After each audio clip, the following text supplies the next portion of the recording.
because we were talking about, I wasn't aware of all the controversy regarding D&D or 1D&D as I was going over 1D&D. I was primarily thinking about what kind of rules and stuff were going on. But my friend, well, it was Lou. I was talking to Lou, and of course, he's been working on his Thrones and Bones campaign setting. And by the way, that's another thing I've got to work on as far as planning out some of these different sessions, because it's about time for me to start getting ready to write again. And I need to write RPG stuff. I was told there are a few more things I need to do as far as my index cards, as far as my stories, but I do want to be sure that the morning grinds are focused on going in the direction we want them to go in as far as creating things as well.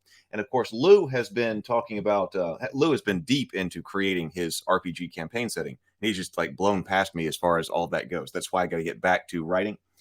But he was trying to decide what he was going to do as far as releasing material for Dungeons and Dragons 5th edition, because of some of the uncertainty regarding what's going on with D&D 1. And so he was talking to me about that from the side of a creator's side. And he was even saying that there was some uncertainty right now about whether or not third-party creators would be allowed to create 1D&D content independently, or if it all would have to go through D&D Beyond, which would be another limitation if they go something like that. And I can see a lot of people not liking that either. And he was saying that he was planning on doing a major mega adventures of like levels 1 through 10, but that he was like, now I'm hesitant to try to produce that because of the uncertainty about exactly what could happen there. Oh, I just lost my mouse connectivity. We'll see if I can get it back. So that's something else to think about. As far as the relationship, if they're changing up the relationship between Dungeons and Dragons and third-party content. Now, I suppose that means that they couldn't change up like anything that had come before. You'd still be publishing things like for 5th edition, and they're supposedly compatible, but it wouldn't be 1D&D.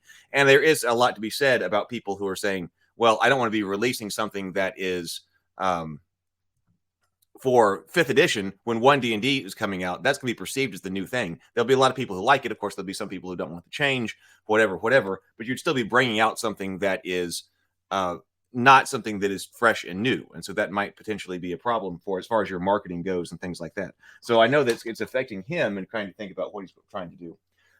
Where's my secondary mouse? I have the secondary mouse. Nope. Okay, it works. All right. Secondary mouse engaged. Okay, so let's take a look at this, because I thought this was interesting that it got passed to me after I had that conversation with him.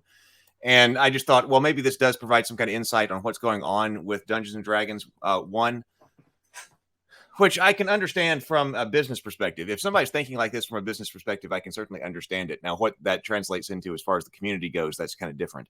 But he says, Hasbro executives believe that Dungeons & Dragons brand is heavily under-monetized, with moves being made to expand the game beyond the tabletop role-playing game bookshelf.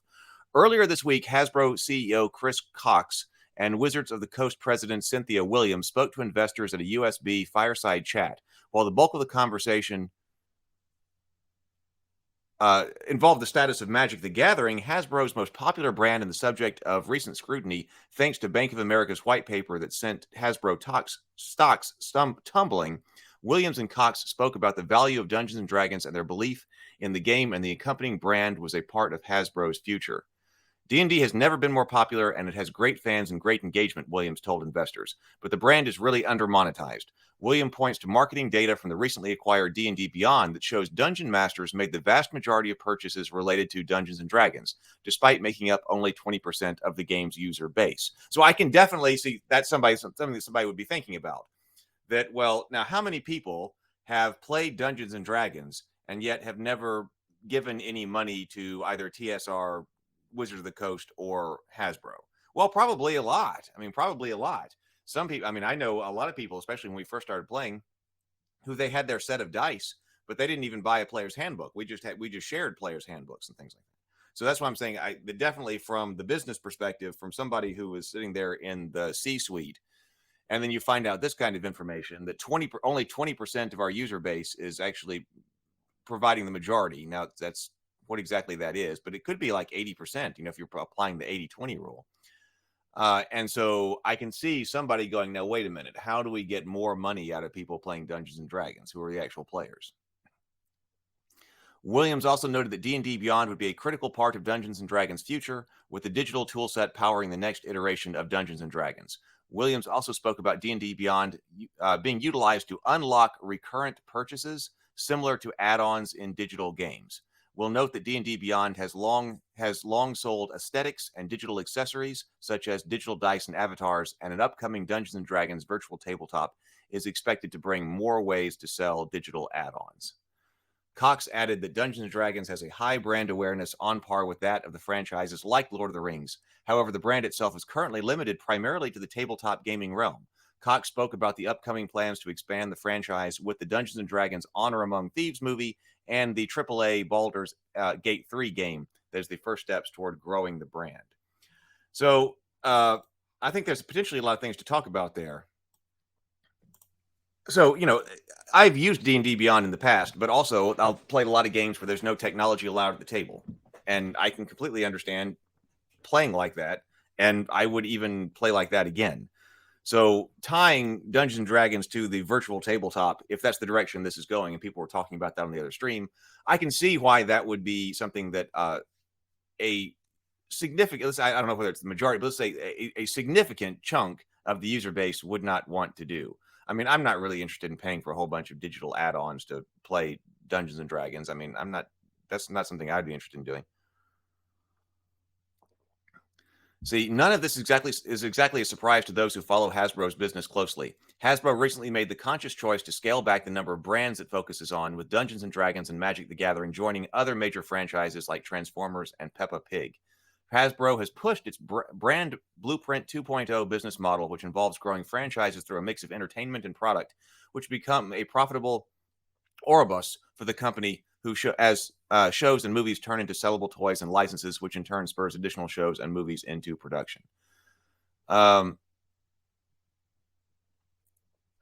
comments about D&D Beyond and Hasbro actively seeking to spur more sales from non-D&D D&D players could point to several additional and worrisome possibilities. The most likely solution is for Hasbro to get more Dungeons & Dragons players to buy into the brand more, purchasing more t-shirts and collectibles to show off their love of the game.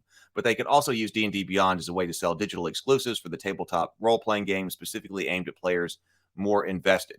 One needs only look at the plethora of D&D guild supplements and a new player-facing rule set such as character classes or new species as proof there's definitely more room for playable rules options that aren't tied to a specific rulebook.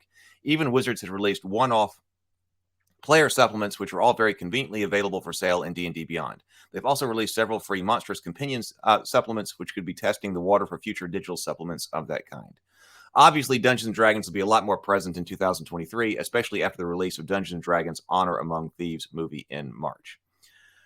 All of our stuff. So, I think that this could, so now that I understand a bit more, this could be moving in a direction that I would not want Dungeons & Dragons to move into. I kind of thought that I did a video a while back ago about why I thought there should not be a Dungeons & Dragons movie, why I thought that was a bad idea, because my basic argument went, don't do a Dungeons and Dragons movie. Instead, do something like a Forgotten Realms movie.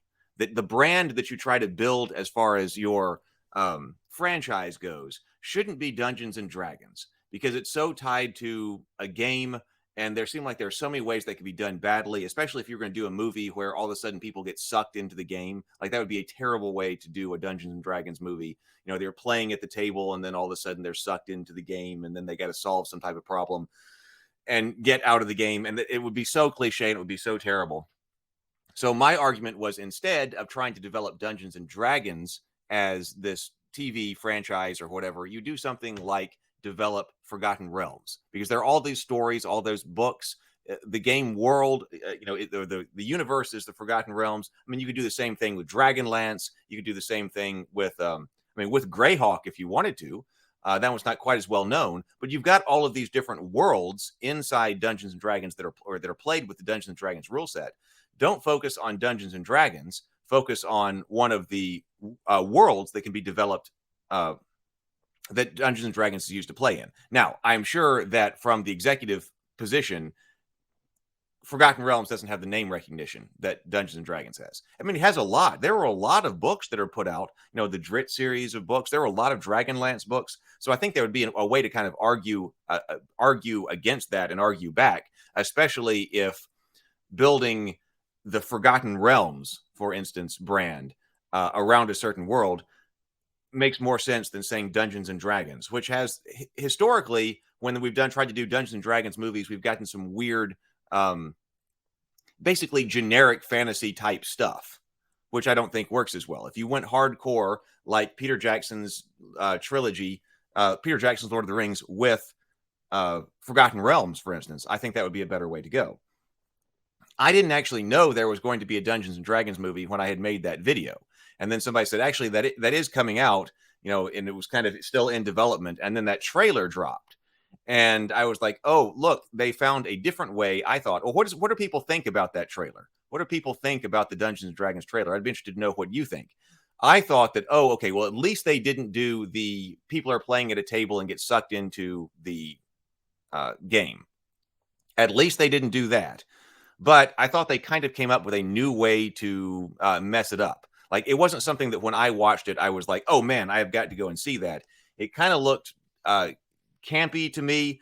Somebody, and it may have even been Inner Light, was saying that I think what they're trying to do is make Dungeons and Dragons into a new Marvel movie. So instead of doing like a hardcore fantasy movie, that they went, okay, well, what's been working? Something like Marvel. And somebody said, hey, can we do Dungeons and Dragons as Marvel?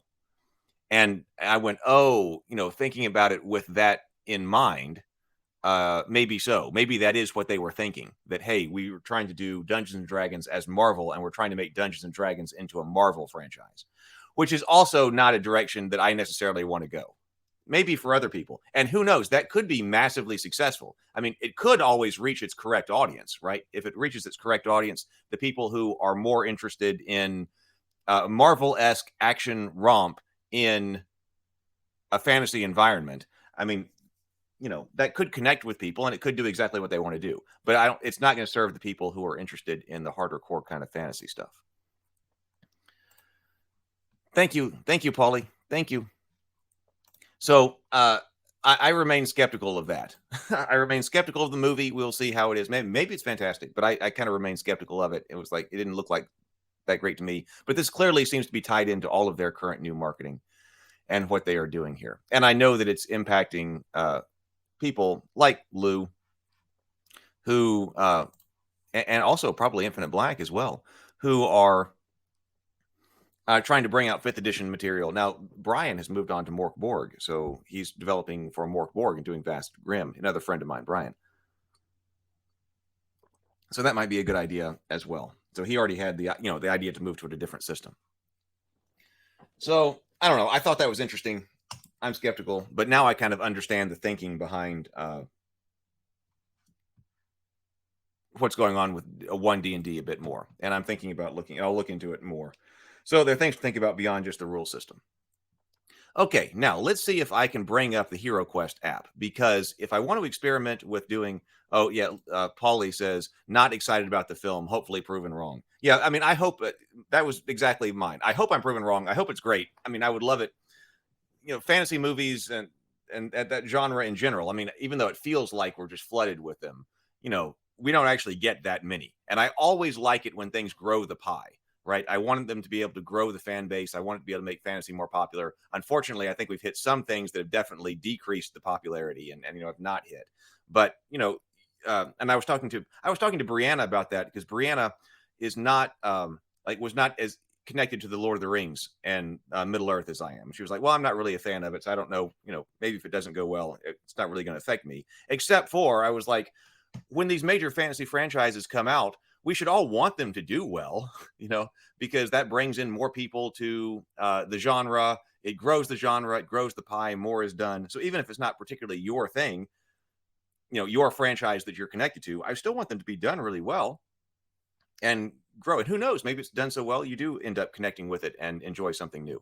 But yeah, I really hope that it is fantastic and does well, but I'm skeptical. We will see.